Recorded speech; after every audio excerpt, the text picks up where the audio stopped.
Hello, everybody, and thank you for joining me. My name is Brigitte Gabriel, and I wanted to share with you my story. I realized yesterday when I put a post about my background that many of my new followers and people who know me as a political commentator who's always commenting on political events and current events, that a lot of people have no idea about my background and why I am so passionate speaking the way I speak. But let me share with you my background, and you'll understand where this passion comes from, and why this week has been so difficult for me watching what's happening in the Middle East. You see, I was born and raised in Lebanon, which used to be the only majority Christian country in the Middle East. We were open-minded, we were fair, we were tolerant, we were multicultural. We prided ourselves on our multiculturalism. We had open borders. We welcomed everyone into our country because we wanted to share with them the westernization which we had created in the heart of the Middle East. Lebanon became Paris of the Middle East, banking capital of the Middle East. Unfortunately, all that began to change when we accepted a wave of refugees into our country, people who did not share our values, but wanted to use Lebanon as a launching pad to kill the Jews and drive them into the sea. Lebanon was the only country in the Arabic world that accepted the third wave of Palestinian refugees. When they came to our country, they wanted to destroy our country. They ended up destroying our country.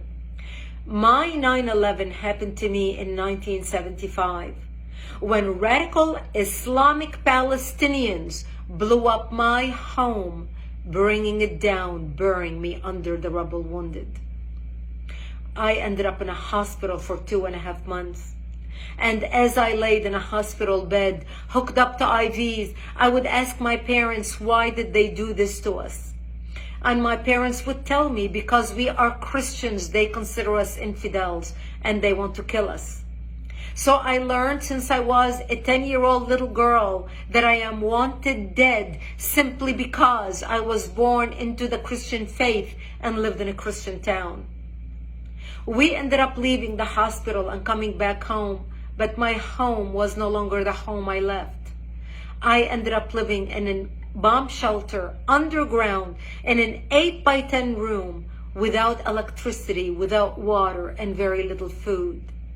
And that's where I lived for the next 7 years of my life, from the age of 10 till the age of 17, robbed of my youth.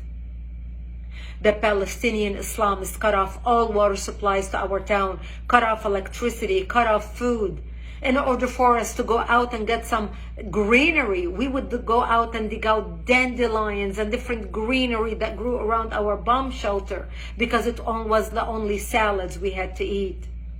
To get some water, we would crawl into a nearby spring to get some water because we were surrounded by Islamic Palestinian snipers shooting at us. And every time we left our bomb shelter to the spring to get water, we would say our last goodbyes because we did not know if we're going to come back alive or dead just to get some water. This became my existence. I remember a few years into the war, in the beginning we thought it's going to be a couple weeks, and then everybody's going to see the massacres that the Palestinians are doing to the Christians in Lebanon, how they put their heads together with the Muslims in Lebanon and declare jihad on the Christians, the massacres of children, the slaughter, even the crucifixion of Christian men on crosses. One of the famous city massacres was in the city of Damour in Lebanon, where they massacred the whole town. This barbarism, this Palestinian barbarism is not new. My father would say, all the Christian nations are going to wake up and see what's happening to Lebanon, to the Christians, and they're going to come save us. But nobody came and the world forgot about us. I remember 3 years after living in the bomb shelter, I was 13 years old, and one of our militia, one of our Christian friends stopped by. And he said to me, Brigitte, we heard a lot of chatter on the radio, and we believe tonight we are going to be slaughtered. And he said, if I don't see you tomorrow, I wish you a merciful death. and he left. And I remember at the age of 13, dressing in my Sunday best, my Easter dress, because I wanted to look pretty, because I knew that when they come to slaughter me, there would be no one to bury me, and I wanted to look pretty when I'm dead.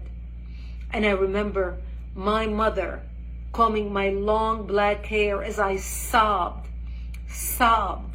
begging her, I don't want to die. I'm only 13 years old. Please do something. I don't want to die.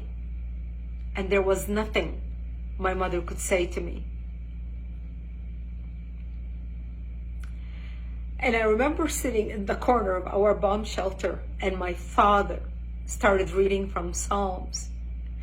I shall walk into the valley of death and fear no evil, for thou art with me. And my parents said to me, when they come to slaughter us tonight, we will create a distraction. You're an only child. You're a young child. We lived a long life. We will create a distraction, and you just run towards Israel. Run towards the Israeli border and don't look back.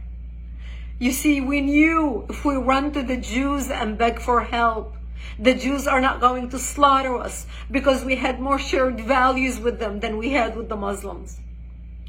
Thank God I did not have to make that decision that night, because that's the night when Israel came in physically into Lebanon and established the security zone and kicked out the radical Islamic Palestinian element that surrounded our town. And Israel set up artillery bases in the hills surrounding our town. And that's how we survived for another 5 years, until 1982, when Israel invaded Lebanon, working with the Christians, trying to help the Christians take back their country, take back their democracy, and kick out the radical Islamic element that had taken control of the country at that time. We had 11 Islamic terrorist organizations operating out of Lebanon, including the PLO, the Palestinian Liberation Organization.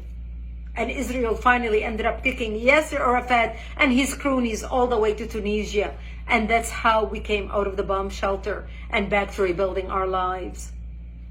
I ended up moving to Israel in 1984 and becoming a news anchor for World News in the Middle East, covering world events, because I wanted to make it my life's mission to fight evil, to understand how can people hate so much to commit such atrocities. My life story is detailed in a book titled Because They Hate. A survivor of Islamic terrorism warns America. The book sold over 1 million copies. It came out in 2006. I encourage you to read it. I encourage you to order it so you can understand why I fight terrorism, why I speak with such passion and conviction. People who watch me debate people and fight people and care less about the labels people throw at me. They call me radical. They call me a hater. I don't hate anybody. I pray for the Middle East. Today I'm praying for the Jews, for the Palestinians, for the Lebanese, for the innocent people who are dying or who are going to die because of the work of Hamas, because of the work of Hezbollah, because of the work of Iran, because of the crazy radicals who want to kill, who want to create mayhem on the world. We must stand up against barbarism. Barbarism done in the name of any people, of any religion, is not acceptable. Barbarism is when you shoot babies in their cribs. Barbarism is when you decapitate babies. Barbarism is when you rape women and kill them. Barbarism is when you kidnap old grandmas and you kidnap children and you put them in cages with the sole purpose of torturing them and killing them. This is barbarism, unacceptable under any name, from any people, from any religion. That's why the good people need to stand up against terrorism, against Islamic terrorism. Because what starts in the Middle East doesn't end in the Middle East. What starts in Israel doesn't end in Israel. This is a war against between barbarism and civilization. This is a war between democracy and dictatorship. This is a war between goodness and evil. We either win or they win. We need to fight to win. We need to stand up with Israel to win. This is our fight and we must win it.